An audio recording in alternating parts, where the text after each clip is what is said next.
मुराद अली शाह साहब से सवाल कीजिए, क्या हो रहा है आपकी हुकूमत के अंदर? क्या बतौर सिंध के चीफ एग्जीक्यूटिव आप ओनरशिप लेते हैं कि रात की तारीकी में क्या काम किए गए? जिस ऑर्डर के ऊपर आपके अपने सेक्रेटरी के सिग्नेचर नहीं है, मिनिस्टर के सिग्नेचर नहीं है, डीजी बैठ के हैदराबाद से ऑर्डर निकाल रहा है, क्या आप पुलिस की इन्वेस्टिगेशन के, पुलिस के बयान के हम करीब पहुंच गए तफ्तीश के, ओनरशिप लेते हैं? जवाब दें बिलावल भुट्टो साहब, जो हर वक्त दस देते हैं कि पाकिस्तान के हर कोने से बंदा इलाज करने आता है तो कराची आता है, मगर कराची के नौजवान की बॉडी को एग्जामिन करना है तो डॉक्टर ढूंढने आप जामशरो हैदराबाद चले जाते हो। कौन यहाँ पे कराची वाला है जो आज तक अपने किसी बीमार को इलाज के लिए हैदराबाद लेके गया हो? आपके कई जानने वाले होंगे जो हैदराबाद से कराची इलाज के लिए आए हैं। क्या मजाक बना रहे हैं आप? कोई ओहदा नहीं है डॉका JSMU का, या फारिग हो गए सारे पब्लिक एक्सेप्टेड यूनिवर्सिटीज। अजीब मजाक। एक केस को जिसको नॉर्मल रूटीन में तफ्तीश होनी चाहिए थी, कोर्ट में उसकी पैरवी होनी चाहिए थी, उसको आपने अपने इक़दामात की वजह से एक सियासी मसला बना दिया और हम मजबूर हो गए हैं कि हम इस केस की पैरवी मीडिया के सामने भी करें। मेडिकल बोर्ड के हवाले से आप लोगों ने तहफ़्फ़ुज़ात का इजहार किया है, के हवाले यहाँ खड़े हुए इनका कहने की कब्र कुशाई हम नहीं करने देंगे, या तो पुरानी मेडिकल जो बोर्ड बना था वो आए, तो इस मामले में अभी आपका क्या मौक़िफ़ है? देखिए, इस वक्त जो सूरत हाल हमारे सामने है वो बहुत तशवीशनाक है और संजीदा है। सिर्फ इसलिए नहीं चूंकि ये नौजवान के कत्ल का मामला है, उसकी मौत का मामला है, इसलिए भी चूंकि अब इस केस के अंदर अदालत का एक हुक्म एग्जिस्ट कर रहा है। अदालत का वो 2 पेज का हुक्म बहुत वाजे है कि डायरेक्शन दी जाती है पुलिस सर्जन कराची को और हेल्थ सेक्रेटरी सिंध को। ये 2 ओहदे मेंशन कर दिए अदालत ने कि आप बोर्ड कॉन्स्टिट्यूट करते हैं, पैथोलॉजिस्ट और फॉरेंसिक इसमें डाल दें, एक्सपर्ट जो प्रेयर की है वो प्रेयर मनोहन हमारी एक्सेप्ट कर ली गई। उसकी कंप्लायंस में ड्यूरिंग वर्किंग आवर्स, जो कि सरकार रूटीन में 5 बजे तक काम करती है, तो 4 साढ़े 4 बजे के करीब एक ऑफिस ऑर्डर हमें मौसूल हुआ पुलिस सर्जन के ऑफिस से कि कंप्लायंस हो गई है, चूंकि अदालत ने उन्हें कहा था। और ना सिर्फ ये कि अदालत ने उन्हें कहा था, सिंध का अपना कानून, पीपल्स पार्टी का अपना बनाया हुआ कानून, सिंध मेडिकल लीगल एक्ट 2023 का सेक्शन 16 ये कहता है कि जब एक बार सेक्शन 176(2) में मैजिस्ट्रेट ऑर्डर दे दे कि आप कब्र कुशाई करें, तो उसके बाद डिवीजन का पुलिस सर्जन, और मैं मेरे ख्याल में इस वक्त कराची डिवीजन में खड़ा हूं जहां का पुलिस सर्जन डॉक्टर सुमैया है, कराची पुलिस सर्जन, सेक्शन 16 कहता है कि पुलिस सर्जन कॉन्स्टिट्यूट करेगा स्पेशल मेडिकल बोर्ड, और वो डालेगा उसमें फॉरेंसिक एक्सपर्ट और बाकी एक्सपर्ट। और कहां के डालेगा? Nearest possible public sector university का प्रोफेसर। दोबारा दोहरा देता हूं, करीब तरीन। क्या डॉ करीब है और जिना यूनिवर्सिटी करीब है, या लम्स जामशोरो करीब है, या हैदराबाद का कोई कॉलेज करीब है? और कौन है director general health services Hyderabad? किस कानून के तहत वो सुपरवाइजिंग ऑफिसर बन गया पुलिस सर्जन कराची का? किस ऑर्डर के तहत उसने आके अपने अहकाम जारी कर दिए और उस ऑफिस ऑर्डर को जो है वो सुपरसीड कर दिया? और ये काम कब किया गया? कौन सी उजलत है, कौन सी इमरजेंसी है, किसकी नींदें हराम हो रही हैं कि रात 11-12 बजे जब सरकार का ऑफिशियल वर्किंग आवर्स नहीं है, आप बैठ के रात की तारीकी में एक नोटिफिकेशन निकालते हैं इस उम्मीद में कि वालिदैन को पता नहीं चलेगा और हम सुबह सरप्राइज अटैक करेंगे। दिन में हम कोई और टीम दिखाएंगे, कोई और डॉक्टर्स का तारुफ देंगे, उनके ऊपर भरोसा दिलाएंगे, और रात के अंधेरे में टीम चेंज करके सुबह एक और टीम के साथ नमोदार हो जाएंगे। और हम चेहरे तो नहीं पहचानते कि भाई कौन डॉक्टर कौन है, तो कौन आके अंदर मुआयना कर रहा है। ये मैं मशकूर हूं मीडिया के दोस्तों का, ये आपके तवज्जो से हमें पता चल रहा है कि सरकार क्या गुल खिला रही है, पुलिस क्या हिकमत अमली अपना रही है, और कैसे बार बार इस खदशे को, एक बाप है उसकी जवान औलाद चली गई, बड़ी तशद्दुद हालत के अंदर मिली, बड़ी मस्तशुदा हालत में मिली, उसके मुंह से पहला जुमला निकलेगा मेरे बेटे का कत्ल हुआ है, ये साजिश है, इसके अंदर कोई इन्फ्लुएंशियल आदमी शामिल है। ये जुमले आपने कई वालिदैन से सुने हैं माजी में भी, जिनकी जवान औलादें गई हैं। तो ये जुमला आपने सुन लिया अमीर हुसैन साहब से भी, आपने सुन लिया मरियम भाभी से भी, आपने सुन लिया मकतूल के वालिदैन से, और आपने कहा यार वालिदैन ऐसी बातें करते हैं। मगर तब से लेके अब तक अपने सामने रखे मीडिया, और मैं आवाम से सवाल करता हूं, अपने सामने रखे पुलिस का कंडक्ट। 8 दिन लगे आईओ ने राब्ता नहीं किया बयान लेने के लिए मुद्दई का। जब हमने कल कोर्ट में प्रेस कॉन्फ्रेंस की तो आईओ को होश आया। 8 दिन लगे, वो मौके का फर्द बनाने नहीं आए, उसके कमरे का मुआयना करने नहीं आए जहां वो कह रहे हैं कि इतना सारा जो पैसा वो दबा हुआ है। सडनली वो जगह जहां एक एक गमला हटाया गया, जहां घास काटी गई, जहां सफाई की गई, वहां 8 दिन कोई खोल नहीं मिला। जैसी अदालत से रुजू किया वहां से खोल निकल आया, कुछ घंटों में खबर है कि बंदूक भी मिल गई वहां पे। और आप फिर ये बैठ के मेडिकल बोर्ड चेंज कर देते हैं। हमने जो पहला बोर्ड हमारे सामने आया था, क्या वो सरकार के डॉक्टर नहीं थे? क्या जिना सिंध यूनिवर्सिटी सरकार की नहीं है? क्या डॉ सरकार की नहीं है? हम क्या प्राइवेट बंदे नॉमिनेट करके लेके आए थे? तो जवाब दें कि क्या खामी थी उन डॉक्टरों में जिनको पहले नॉमिनेट किया था और निकाल दिया, और क्या खूबी है उन डॉक्टरों में जिनको बाद में डाला है? ये कब्र कुशाई है, किसी की लाश का मजाक नहीं है। हम किसी ऐसे इलीगल बोर्ड को जिसके पास कानूनी जवाज और अथॉरिटी नहीं है एग्जामिन करने की बॉडी, एविडेंस को बर्बाद करने नहीं देंगे, लाश की बेहुरमती करने नहीं देंगे। मैं सुबह सिटी कोर्ट गया, मगर मैजिस्ट्रेट साहब ने अदालत नहीं लगाई, वो सीधा यहां कब्रिस्तान के लिए निकल आए। और ये एक ऑन गोइंग जुडिशियल इंक्वायरी है। यहां अदालत का काम सिर्फ अहकामात दे के कब्र कुशाई के खत्म नहीं होता। 176(2) के तहत जो इंक्वायरी होती है, जब तक कॉज ऑफ डेथ डिटरमिन न कर लिया जाए, ऑन गोइंग जुडिशियल इंक्वायरी है। मैजिस्ट्रेट साहब जब यहां अभी आएंगे, मौजूद होंगे, तो यहां पे भी अदालत मौजूद होगी। उनसे यहां पे भी हम ये दरखास्त करेंगे, हम यहां भी दरखास्त फाइल करने की कोशिश करेंगे, चूंकि आज वो अदालत में नहीं थे तो वहां नहीं फाइल हो सकी, कि ये नहीं होने देंगे इस dubious illegal second medical board के तहत हम कोई भी किसी किस्म का एग्जामिनेशन और ऑर्डर की कंप्लायंस। वो पहला मेडिकल बोर्ड था जिसके तहत होगी एग्जामिनेशन। पहला नोटिफिकेशन तो वापस लिया ही नहीं गया। पहला नोटिफिकेशन तो पुलिस सर्जन कराची का है। कहां लिखा है पुलिस सर्जन कराची ने कि मैंने अपना नोटिफिकेशन वापस ले लिया? एक अदर थर्ड पार्टी अथॉरिटी ने, जो कि स्ट्रेंजर है टू द प्रोसीडिंग्स, जो कि एलियन है to the division of Karachi.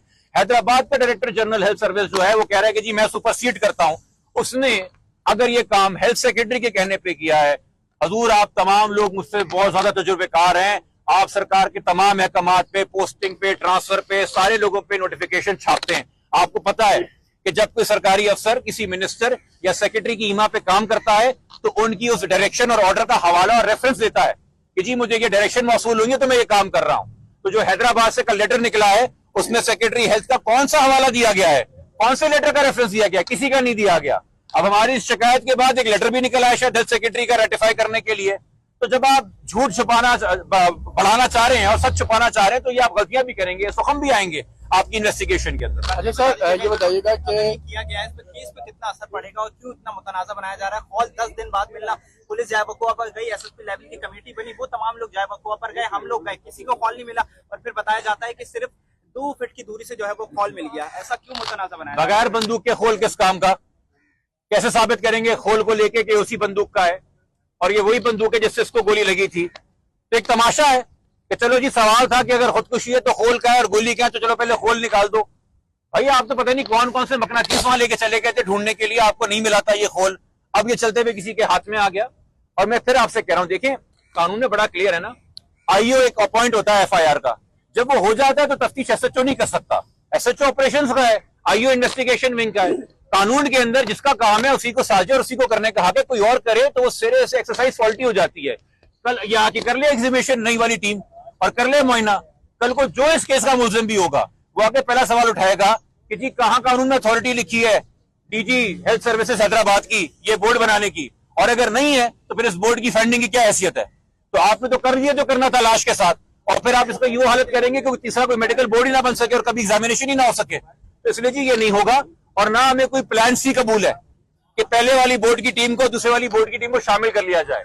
ये रात के अंधेरे में जो नाम ऐड हुए हैं होंगे अपनी जगह ये बावकार लोग और अच्छे सरकारी अफसर, हमें भरोसा नहीं है सरकार के इन नामों के ऊपर। जिस तरीके से हमें अंधेरे में रख के ये खुफिया गुप्त तरीके से कार्रवाई डालने की कोशिश की गई है, जो ओरिजिनल 8 मेंबरान की रुकनी टीम है, सिर्फ उन्हीं पे हमारी कंसेंट है, सिर्फ उन्हीं पे हमारा भरोसा है, क्योंकि हमारी दरखास्त के नतीजे में जो अदालत का ऑर्डर था उस ऑर्डर की कंप्लायंस में वो बोर्ड बना था, हम किसी और बोर्ड को तस्लीम नहीं करते। इमरान साहब, आप ये क्या समझते हैं कि कल आईजी साहब की जानिब से एक बड़ा बयान दिया गया कि बहुत जल्द जो वो प्रेस कॉन्फ्रेंस की जाएगी और तमाम तर केस को जो वो हल कर दिया जाएगा? इतना बड़ा बयान देना और केस मुसलसल उलझता हुआ जा रहा है, तो उनके पास ऐसी कौन सी जो वो छड़ी है जो वो कल केस हल करके जो वो प्रेस कॉन्फ्रेंस कर देंगे? ये अजीब सी बात नहीं लगती कि जिस सुबह ये ऑर्डर देता है मैजिस्ट्रेट कि कब्र कुशाई करके दोबारा से मेडिकल करें, उस दोपहर को आईजी कह देता है कि हम करीब पहुंच गए केस सॉल्व करने के। अरे आपका मेडिकल जीरो हो गया, आप जो भी जिस सिम्त में भी जा रहे थे उसकी बेसिस ही हिल गई, आप कैसे कह सकते हैं हम करीब पहुंच गए? और मुझे एक बात बताइए, कहां से केस की तफ्तीश शुरू होती है? एफआईआर से। एफआईआर तो समरी होती है, उसकी तशरीह करता है मुद्दई अपने 161 के बयान में, वो बताता है कि मेरे ख्याल में क्या हुआ था, मेरा दावा क्या है, मुझे किस पे शक है। वो आपका कैनवस होता है जिसमें आपने इन्वेस्टिगेशन करनी है। आप पूरी दुनिया में छान खोल के आ गए और सारी जगहों की खाक छान के आ गए और मुद्दई से पूछा ही तुम्हारा बयान क्या है? बताएं पुलिस के रिकॉर्ड के किस कागज पे लिखा है कि लिखा हो कि मीर हुसैन ने बताया कि उसको इस इंसान पे शक है, बयान ही नहीं लिया गया। बहन से पूछा हो अलिशबा से कि किस पे शक है, बयान ही नहीं लिया गया। हर एक से पूछ रहे हैं कि परेशान था, इसको करेंसी के मसले थे, इसको लोन के मसले थे, वो माँ से नहीं पूछा, माँ का बयान बता दे कि माँ ने बोला बेटा परेशान था। ये जो कुछ भी माँ और वालिदैन से मंसूब किया जा रहा है ये तो मीडिया के तवस्सुस से। और मुझे बता दें यहाँ पे कोई भी एक एंकर कि जितनी बार आप गए हो वालिदैन से बात करने की, एक बार भी वालिदैन ने मना किया बात करने से आपसे, तो क्या ये पुलिस को मना करेंगे बात करने से? पुलिस दिलचस्पी नहीं रखती नजर आती। तो देखिए, किसी वसवसे पे नहीं, किसी सुनी सुनाई पे नहीं, किसी उड़ती खबर पे नहीं, किसी क्लिक बेट पे नहीं, कोई ट्रेंड या वायरल करने के लिए नहीं कि बस चलते रहेंगे मुजाहरे और होता रहे प्रोटेस्ट और हम ले खबरों के अंदर। पुलिस के अपने रवैये ने, अपने इकदाम ने, अपने सस्पिशियस बिहेवियर ने, जो पहले दिन से वालदेन, जो नौहल वालदेन बात करता है, मगर इस केस में सच होती नजर आ रही है कि इस केस के कत्ल में कुछ ऐसे लोग शामिल हैं जो इतना असर वसूख रखते हैं कि रात के 12 बजे सिंध हुकूमत की मिनिस्ट्रियां हिलती हैं, कराची डिवीजन क्या हैदराबाद से ऑर्डर निकलते हैं और आईजी दबाव डालते हैं कि नहीं चेंज करो, दूसरे डॉक्टर लेके आओ। किसकी मां पे कर रहे हैं? ये उस एक डॉक्टर सामो को तो बचाने के लिए नहीं हो रहा जिसने पहले मेडिकल फॉल्टी रिपोर्ट दी थी, ये उसको बचाने के लिए नहीं हो रहा जिसने लाश का मुआयना किया है, या अब उसको बचाने के लिए हो रहा है जिसकी वजह से वो जीता जागता, हंसता खेलता, जिंदगी से भरपूर नौजवान एक लाश बन गया। दोनों मेडिकल बोर्ड को मिलाकर एक नया मेडिकल बोर्ड अगर तश्कील कर दिया जाता है तो क्या उस पर आप डर सकते हैं? दूसरी बात ये कि ये क्यों इतनी इसमें चेंजिंग की जा रही है, क्या समझते हैं, क्या ऐसा मामला है इसके पीछे? अगर तो ये मामला खुदकुशी है तो इसको पुलिस डिक्लेयर क्यों नहीं कर देती है? Director general health services Hyderabad, वो डायरेक्टर जनरल एक अटैचमेंट ऑफिस है सिर्फ जनरल एडमिनिस्ट्रेटिव काम देखने के लिए कि पब्लिक हेल्थ फैसिलिटीज कैसे मैनेज होती हैं। एग्जीम्यूशन के मामले में और मेडिको लीगल एग्जामिनेशन के मामले के अंदर कोई अथॉरिटी नहीं है। तो मुझे ये सवाल आप खुद से ना करें जी, ये सवाल आप करें अब, छोड़ दें मिनिस्टर्स वगैरह को, सेक्रेटरियों को। मुराद अली शाह साहब से सवाल कीजिए क्या हो रहा है आपकी हुकूमत के अंदर? क्या बतौर सिंध के चीफ एग्जीक्यूटिव आप ओनरशिप लेते कि रात की तारीकी में क्या काम किए गए? जिस ऑर्डर के ऊपर आपके अपने सेक्रेटरी के सिग्नेचर नहीं है, मिनिस्टर के सिग्नेचर नहीं है, डीजी बैठ के हैदराबाद से ऑर्डर निकाल रहा है, क्या आप पुलिस की इन्वेस्टिगेशन के, पुलिस के बयान के हम करीब पहुंच के तफ्तीश के ओनरशिप लेते? जवाब दें बिलावल भुट्टो साहब, जो हर वक्त दर्श देते हैं कि पाकिस्तान के हर कोने से बंदा इलाज करने आता है तो कराची आता है, मगर कराची के नौजवान की बॉडी को एग्जामिन करना है तो डॉक्टर ढूंढने आप जामशरो हैदराबाद चले जाते हो। कौन यहाँ पे कराची वाला है जो आज तक अपने किसी बीमार को इलाज के लिए हैदराबाद लेके गया हो?